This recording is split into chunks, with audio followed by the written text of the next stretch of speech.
Welcome back, guys.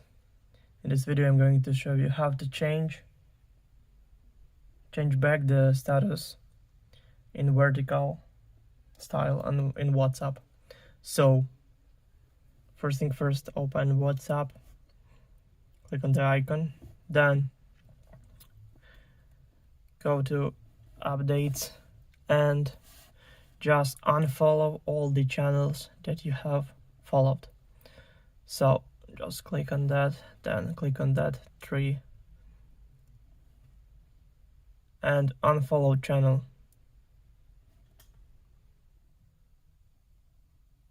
And again, and after that you will see that your status turning back and it looks like vertical. So thank you for watching. Please like and subscribe for more. Bye.